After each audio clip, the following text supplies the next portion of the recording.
Hello, everyone. Welcome to today's episode of the Williams Summit. My name is Julius, and I'm going to be your student host for today alongside Ian and Maya. We're both seniors. Today, we are joined by Dr. Ken Alleyne, who's a native of Hartford, Connecticut, and of Caribbean parentage.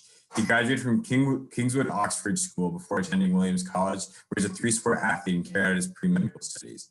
He subsequently enrolled at Wake Forest University School of Medicine, and he currently runs the Eastern Orthopedic and Sports Medicine practice in Connecticut and New York. The September of 2019, I was shadowing a doctor, and one of the things he told me was that a lot of doctors now sort of work for these medical groups. And so we were curious as to why you chose to have your own practice, and like sort of what went into that might be different from working for a medical group. Sure, and that's a very good question, because as you identified, folks that practice like me are becoming more rare and a bit of anomaly now. Mm-hmm. For me, it really was about wanting to practice in a way that resonated for me. I've always wanted to be a physician, and the folks who probably had the greatest impact on my practice were really strong personalities who tended to do the things the way they wanted to do them. And I admired them. But at the same time, I saw medicine changing, but particularly by the time I was done with my training, to this more employed model. And it was kind of like I felt there was a raw deal, like this isn't what I had envisioned. This isn't what I came here to do. I spent some time in an academic medical center. I did my fellowship at Yale. And after training at Yale, I stayed there on faculty for a bit and saw that aspect of medicine. But guess what? In the middle of this faculty appointment, a new dean came in, the former head of the FDA under Clinton. And he said, hey guys, guess what? You guys need to work twice what you're doing now. We're going to remove a lot of your protected time for research. We're going to remove the funding that you have for teaching and academic experiences with medical students. And you're going to look a lot like the private practices, right? But if you want to keep your faculty appointments and your professorships, you better pump out the papers and still do research. Wow. So that led to a giant sucking sound out of the Yale University orthopedic department, as faculty were like, well, if I got to work like the guys, we all took a hit on income because we were in the academy, much like the professors and staff at Williams, right? There are people who go there to work because they feel that being in that environment is worth X percentage on the salary, right? To be around really smart students with a open way of thinking, to be able to engage with undergrads in a way that you wouldn't do at other institutions. And people will take concessions on salary and other professional perks for that. In this instance, faculty were saying, well, if I got to work as hard as the guy or the woman down the street in private practice, and you're going to pay me half of what they make, but then you're going to take away my time to do research, you're going to take away all the perks of being in the academy, they left. One of them came to me and said, Ken, Yale has done everything it's going to do for you. I suggest you get out. And these were all my mentors, so I left as well. Many of them went to work for other institutions or private practices. It was my opportunity to then say, I'm going to do this my way. Mm-hmm. And I knew that what my way meant was everything from, I wanted a situation. First of all, the last thing that my personality was going to deal with, and this is a completely, probably I will get flogged for this as an elitist, out of touch statement, but literally you have practice managers with like 2 years of a community college coming in to tell someone with 20 years of postgraduate education, how their day should work. Or you can't carry that coffee while you're in this office because that's not the policy of the hospital. Or, why do your sneakers literally your shoes have to be this color if you're in, I'm like, that's just not going to work for me. I didn't go through all this for that. I wanted my Miles Davis playing overhead, which if you could hear in my office is right around the corner. There's some form of jazz playing overhead. I wanted to come in with my Starbucks the way I wanted to come in. I wanted to hire the people that I wanted to hire. And most importantly, I wanted the ability to see patients that I wanted to see in a way that I wanted to see them, with irrespective of their ability to pay me, irrespective of their race, ethnicity, language, right? Sometimes language is a barrier, and we figure that out. But I wanted to do it my way and my terms. I realized there was going to be a hit for that, somewhat of an maybe economic hit, but definitely on a lifestyle hit, because I have to do more. But that's what drove me to this model. I really literally wanted, if I'm going to practice medicine and dedicate a significant part of my time, miss birthdays of my children, miss sporting events of my children, miss, dinners with my spouse, then it was going to be on my terms, not on the terms of someone else. Makes sense. And so, I mean, just taking that back to, your time at Williams, like, what were you thinking, while you were on campus, and like, how did that mindset get you to where you are now? The greatest thing that occurs at Williams, and I never get the quote right, but I think it's the smart person knows the answer, the educated person knows the question, right? And Williams is a place that teaches you the question.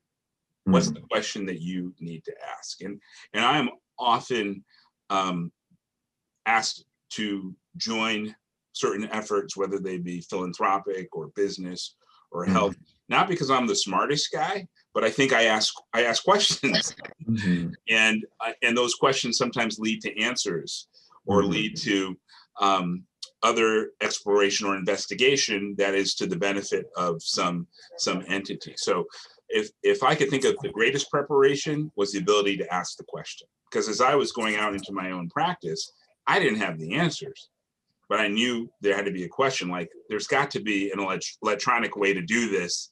Let me figure out who understands that. Right? There has to be an easier way to do X. Let me figure out. So it was about asking questions, and Williams really helped do that. The other thing that Williams did was an unintentional consequence. The classes that I enjoyed really significantly was art history, right?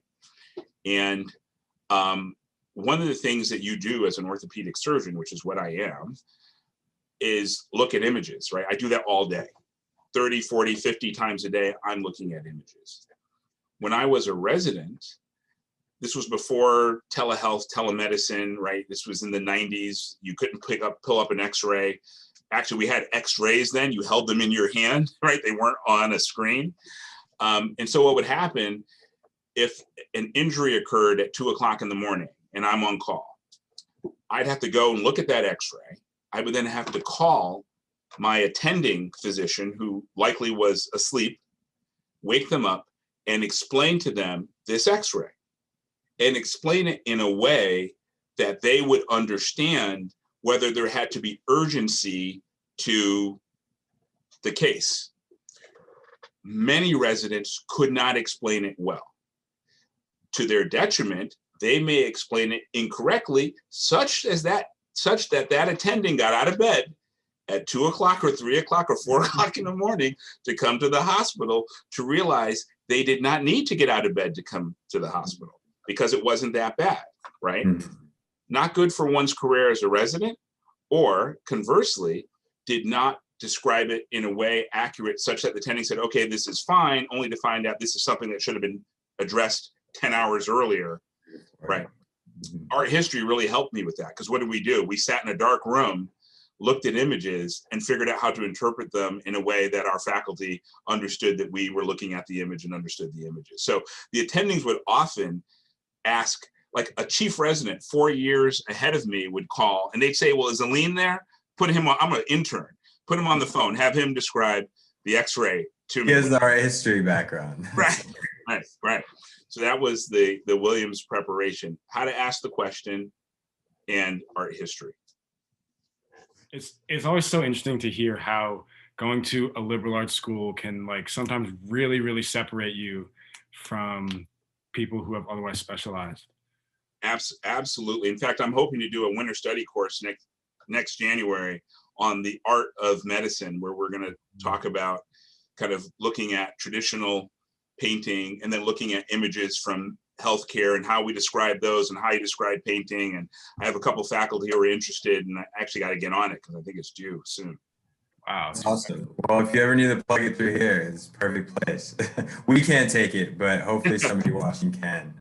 Going back to having your own practice, like what sort of like the business side of that, right? That I would assume that a lot of that work is work that doctors who are working for a medical group or a larger hospital wouldn't have to worry about. So we're just curious as to like what's involved in that other side of the practice, right? There's practicing medicine and then there's running the practice. So what's involved in running? Yeah, you're absolutely right. And some of that was Williams as well. Being the child of Caribbean parents, I was first generation college, right? But they knew two things when they came to this country for their children.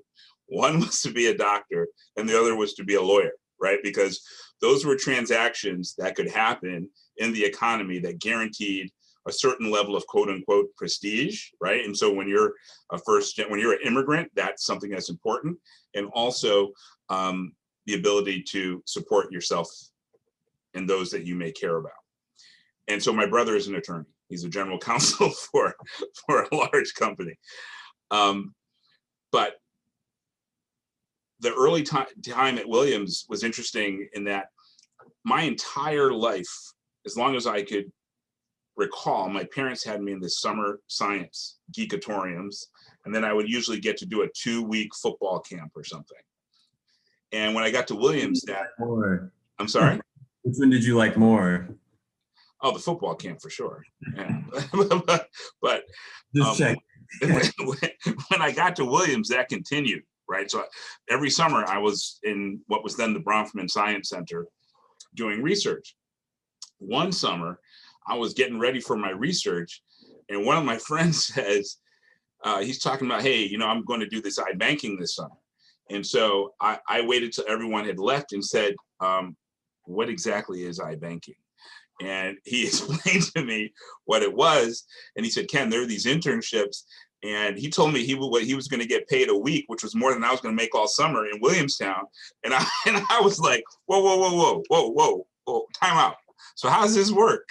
And he said, go here. There's this organization called SEO, fill out this thing and apply. And I was like, I'm all in. They're not going to take me because I was so obviously pre-med, it wasn't even funny. And I did it. And next thing you know, Morgan Stanley said, come on down. And I went and here's a funny thing that hopefully my parents don't see this because to this day, they don't know. So I went and I lived at Columbia, right, for the summer. So my parents thought I was there doing summer research. No way. No way. And I was getting on the 2 train down to Wall Street. They didn't know you were deviating from the lawyer doctor path. No. But that actually exposed me to business and had me thinking in a little different way about how business principles could be applied to healthcare, right, into the practice of medicine. Interestingly, my practice probably has the broadest demographic of most. 99% have a demographic less broad than mine, meaning my practice encompasses some of the poorest census tracts per capita in the country in Hartford, Connecticut, and up in the Eastern Connecticut hills. But I also have an office on 5th Avenue and 42nd Street, which has some of the wealthiest census tracts. So I have patients who, literally walk to see me, right? And have to work out the economics of how don't have insurance. And I have people who get upset that I don't charge them enough because they judge with their screwed up way of thinking that you only charge me $100, you must be $100 doctor, or why don't you, so I have this really, but both of those, in order to function in a practice, and of course the majority of my practice are people with regular health insurance. But for all of those to kind of work, you have to think about it as a business. You have to. It's just a lot of people, there's a lot of high-mindedness in healthcare that, it should be disconnected from business. Well, if it's disconnected from business, I don't practice, right? I can't be in practice. And there are very few people really eagerly looking to take care of people that look like me from the communities where I grew up. And so if I'm not around, that's an issue. And if other people like me aren't around, that's an issue. And so it's incumbent upon us to really focus on the business of medicine as well as the care. I mean, I don't look at my patients as a number. Like some physicians, when you go to see them, they're looking on either a screen or a piece of paper that says how much you owe and what's been billed. My staff are banned from doing that because the last thing I want to do is look at someone like a number, right? But at the same time, you have to be aware of the economics of healthcare and the business of medicine. And that started really at my time at Williams and continued through med school. Yeah, for me personally, like SEO has played like a really big role in like how I think about things as well. Especially just like how I guess I kind of supplement my education with, the things that Williams doesn't really hit all the time, like that business aspect, particularly for people that look like the three of us, I think it's like particularly important showing into our careers. But I mean, just kind of like going off of that, like getting into the economics a little bit. Do you have any particular stories from the chaos that was going on around this time last year? I guess like highlight some of the ways that you had to adapt your practice or rethink healthcare? Yeah, that's a really good question. So I never closed my practice. Some of my colleagues did. Orthopedic surgery is not really a front line in the middle of a pandemic sort of specialty outside of my need to take care of people who were injured or have traumatic injuries. Obviously, if you break a bone during a pandemic, if you were in a car accident during a pandemic, if you fell from a ladder during a pandemic, if you cut off a digit because you were working with a saw during a pandemic, or unfortunately in Connecticut, where I think we have relatively good IQs generally, people tend to put their hands down the chutes of running snowblowers. But like commonly? Oh yeah, to clear them without I see. Of the distance of the whirring blade to the chute happens all the time. Anyway, so then when those things happen, you do become front line. But I was not like my courageous colleagues in nursing and patient care associates and emergency departments and, or the hospital cleaning personnel who were really facing this pandemic head on. But I had to think about it for lots of reasons. One, and most poignantly, I ended up writing a op-ed in the Washington Post on this pandemic and what it meant for communities of color, right? That was probably the most striking thing for me, because what you saw was the intersection of centuries of racism in healthcare, right?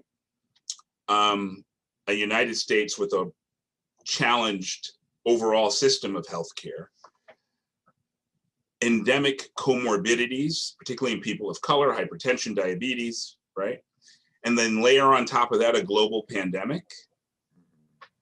Wow, right? Stuff that we already knew was a part of the system and was challenges to the system of care delivery in low-income communities and communities of color had an outsized impact, where death, dying, and morbidity, meaning the injury from disease, was at an outsized proportion in communities of color, particularly Latinx and African-American communities of the diaspora.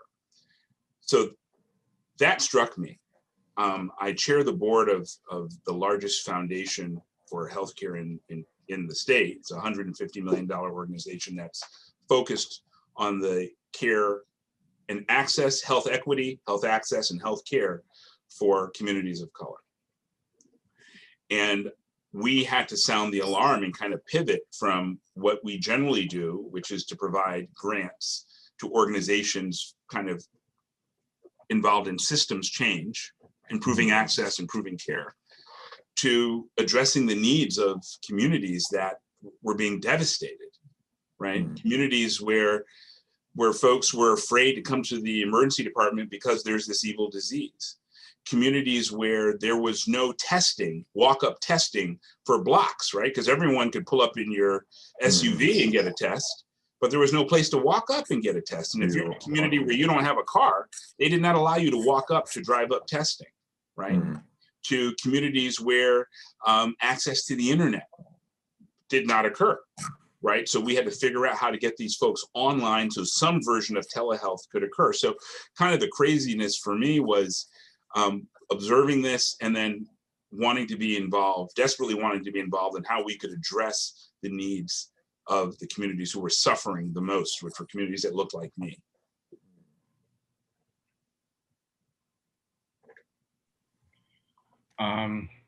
So just going off that, did you have to switch to any of your appointments to telehealth at any point? I did. You know, I'm a little bit of a technology geek. I love gadgets. I like being on the cutting edge, which is one of the reasons that I'm able to practice independently. It doesn't have to go to a committee, right? It just goes, it's a committee of one. I'm HR, billing, DEI. It's all IT. So I had installed telehealth some time ago because it was interesting. In fact, I'd started a company called Virtual Health, and part of Virtual Health, it was telehealth, and we did that 6 years ago. So I did end up switching as much of my practice as possible to telehealth. As you can imagine, orthopedic surgery is one of those more hands-on, so it's not so helpful. I couldn't push, say, does it hurt here? Does it hurt here? But I could say, move your shoulder up. Does that hurt? Move it to this side. Does that hurt? Point and show me where it hurts, and try to help people, you know, with that. But yeah, we went, you know, pretty much almost 100% to telehealth. And a period of time. And did you in what ways rather do you find it less effective than in person, more effective, and like how did you manage, like what techniques did you use during the telehealth appointments to make them more effective? Sure. So it's obviously less effective in orthopedics, right? If you're doing internal medicine, where if someone has a automatic blood pressure cuff, they can take the blood pressure and you can see the number and you can say, we need to increase the dose of your medication or decrease the dose of your medication. There are some specialties which really lent more to telehealth. Orthopedics, not as much, but you know what, you got inventive, essentially having patients take themselves through some of the maneuvers that we would do in the office and kind of figure out where it hurt, and then helping them and directing them to either online resources or emailing them resources where they could try to enact some of the care that we would usually do in their own homes. So it was interesting because I never ever thought I'd be doing it, you know, 20 of them in a day. I thought it would be like a one-off kind of cool thing to do, right, with patients, but it really became a tool. And for some of my patients, because, you know, the difference between what I do and let's say, you know, what a primary care doctor might do on a general day is my stuff hurts all the time. Like people are in pain, right? It's your shoulder, it's your knee, it's your back, it's your neck, it's your elbow, it's your ankle. And so they're like desperate to figure out how to get out of pain. And it was tough because a lot of the things that I normally utilize, like come in and get a shot, or let me get you over to physical therapy, or get you to the acupuncturist or the chiropractor, couldn't happen. And I am adamantly against pain medication. It's not part of my practice outside of my surgical patients. So we also developed a lot more, like, you know, I started looking into like meditation apps and things where I was suggesting for patients because, you know, this pandemic hit. I mean, I have a pretty busy practice, right? So I'm doing between 10 to 15 surgeries a week. So this pandemic hits, a lot of my patients were post-op, still dealing with their post-operative pain and concerns that, you know, I couldn't see them. So it was difficult. And then we did stay open. So people who were really, really in pain, and those were the only ones who came, were people, if someone decided they were coming to see me during the pandemic, it was because they were in a lot of pain. And we would see them and try to address. But most of it was telehealth, not nearly as fun, not nearly as effective, but it did expand the ability to care for people at a time when, you know, but there was also a technology divide because not everyone had access to high speed, you know, data to do that. Something you said kind of made me Interesting. You said you're against pain medication. So by that, do you mean like Advil and things like that? No, those are really anti-inflammatories that if you decrease inflammation, you decrease pain, right? So that's what they are. They're often called pain medications in the way they are, but that's the secondary response. The narcotic pain medication, Percocet, Vicodin, morphine, those sort of things, which aren't decreasing any inflammation. They are just addressing pain. And there sometimes, there is a place for them, right? I do painful surgery to people. If I replace your knee or fix your ACL or fix your rotator cuff, that hurts. And so there is a role for those medications appropriately, usually for a short period of time. I'm also a big believer in kind of the natural anti-inflammatories, things like turmeric and ginger and glucosamine, and usage of ice and acupuncture and other things to try to help control pain, control inflammation. But yeah, so those are the things that we're most concerned about and figuring out ways how to swap out. And so I guess the entire point of this summit is all about entrepreneurship. And so, obviously, like, you are a huge entrepreneur, you seem to be everywhere. But I'm curious, within like healthcare specifically, what's one major facet that that seems yet to be fixed? And what's one major hole that you think entrepreneurs should fix? So it's interesting. My entrepreneurship has largely been through healthcare, right? We started this platform called Virtual Health, where I think we now have 12 million lives on this platform. My partners and I just launched a technology-enabled Medicare Advantage plan, which is a plan that takes care of seniors. But our goal is to leverage technology for seniors in urban communities who generally don't have technology leverage towards them. And our thesis is that if you partner high touch with high tech, you can get better healthcare outcomes. And if you get better healthcare outcomes for the lives that you care for, then your company does better economically, right? So doing well and doing good, that's the thesis. I think if there's a hole in healthcare, it's more of that, really thinking about outcomes as driving care and how we care for people, not about doing more procedures or having people being seen, right? Hospitals, for the most part, and I'm sure some hospital executive will see this and a controversial opinion coming from a doctor right now. Correct. The evil empire. Just kidding. But the hospital mentality is slowly starting to change. But the way they build those big towers and those sprawling campuses, and they pay those executive salaries, is because people like me do 500 to 600 surgeries a year, right, in their facilities. And so every time we show up, they're ringing the bell at some form of insurance and getting paid, right?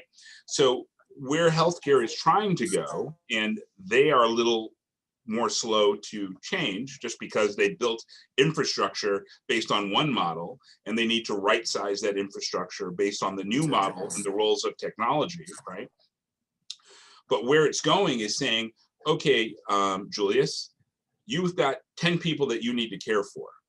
And last year, those 10 people cost the system $10.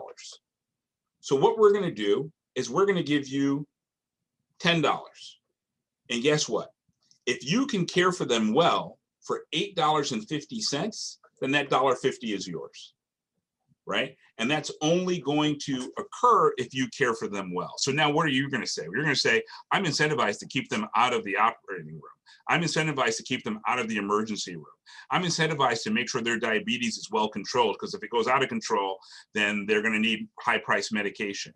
I'm going to make sure, so it's about keeping people healthy and saying, let's all win if we keep people healthy. So if you keep people healthy, you should be rewarded, right? The way the system works now is if I do a knee replacement and I don't see the patient in follow-up and there's a complication, guess what? I get paid again because I'm going to take them to the operating room and I'm going to redo the knee, and the hospital gets paid again, right? Medicare started to push back on some of that, but a lot of the commercial payers have not. And it's just a different mentality that's going to take time. And we see more and more care being moved in that direction. So that's one hole.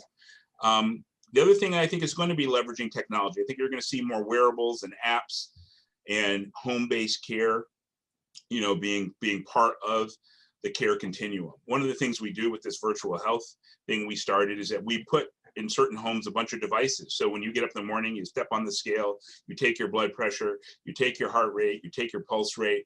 I mean, you take your pulse oximeter, how well you're breathing, and all that gets uploaded to the cloud.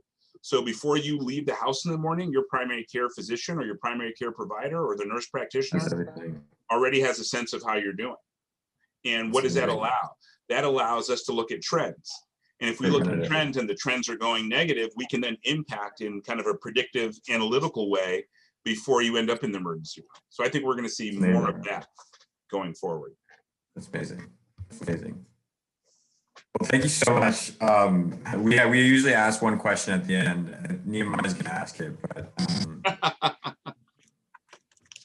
All right. So the question is, what is your bumper sticker, or like one sentence you want to leave anyone who watches this video with? Williams student, Williams alum.